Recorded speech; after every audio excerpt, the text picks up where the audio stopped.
کیا تو یہ نہیں چاہتا یا رسول اللہ اگر اس سے بڑا مجھے کوئی مل جائے، یعنی اس سے بڑی میری خوش قسمتی کیا ہوگی کہ آپ جیسا مجھے اپنا بہن مل جائے گا، علی جیسا چچا مل جائے گا، حسن حسین جیسے بھائی مل جائیں گے۔ میرے عزیز دوستو، میری آقا اپنے بچے کو گھر لاتے ہیں، لا کر کہتے ہیں کہ اے حمیرہ، تجھے عائشہ صدیقہ رضی اللہ تعالیٰ عنہ کو کیا رسول صلی اللہ علیہ وسلم محبت سے حمیرہ پکارتے تھے۔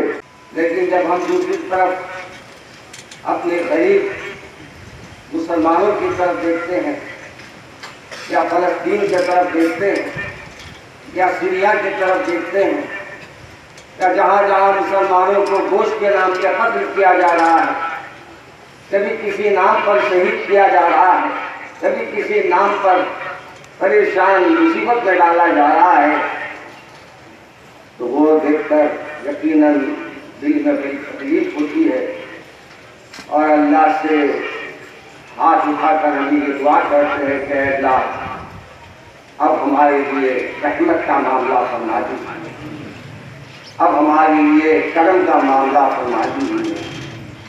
میرے عزیز دوستوں اور بزرگوں،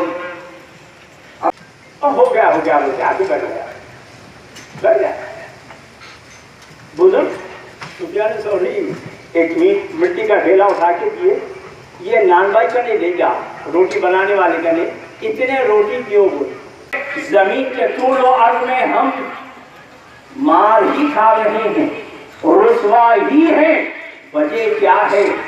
مسلمان نے اپنی حقیقت کو کھو دیا، دنیا کے پیچھے چلے گئے۔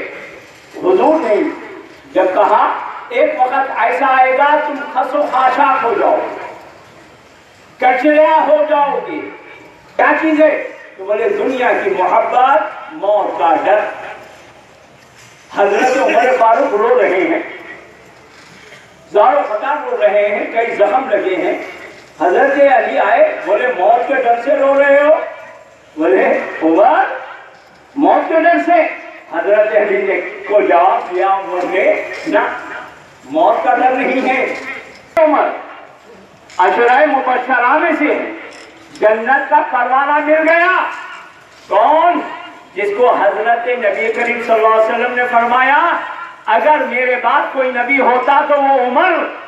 رو رہے ہیں، حضرت علی نے کہا نہ، تیرے کو اپنے آقا نامدار صلی اللہ علیہ وسلم کو یہ کہتے ہوئے سنا ہے کہ سیدھے ہاتھ میں، میرے سیدھے طرف سیدھے ہاتھ میں ابو بکر صدیق کا ہاتھ لوں گا، بائیں ہاتھ میں حضرت عمر کا ہاتھ ہوگا، ہم دونوں جنت، ہم تینوں جنت اس طرح جائیں گے۔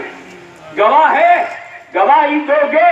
بولے ہاں برابر گواہی دوں گا، میرا بیٹا بھی گواہی دے گا۔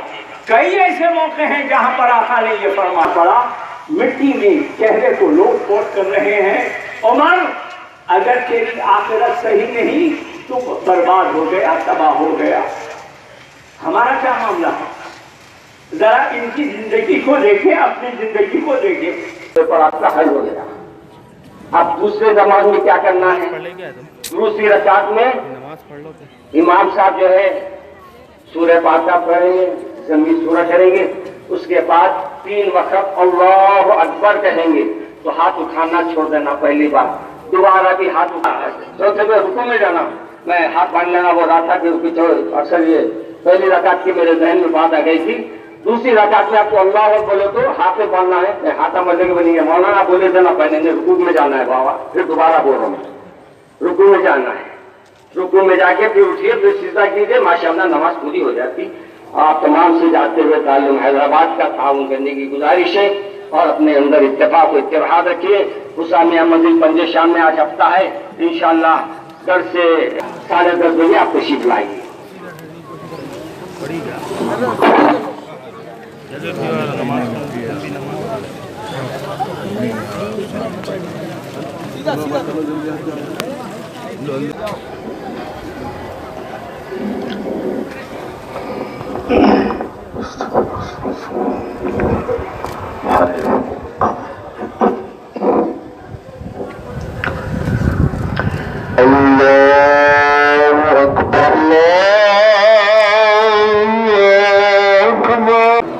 أهلنا وأموالنا وانظر أولادنا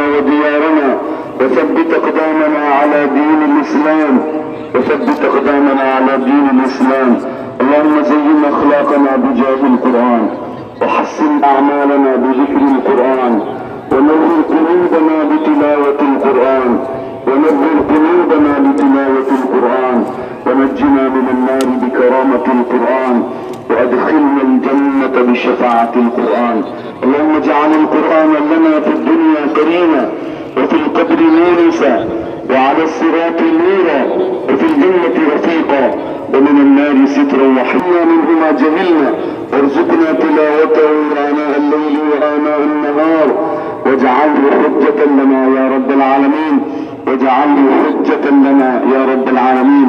اللهم إنا نسألك إيمانا مستقيما، ويقينا صادقا، ورزقا وإنك عفو كريم تحب العفو فاعف عنا يا كريم. اللهم إنا نسألك رضاك والجنة ونعوذ بك من سخطك والنار. اللهم ربنا تقبل منا الصلاة والصيام والقيام. اللهم ربنا تقبل منا الصلاة والصيام والقيام.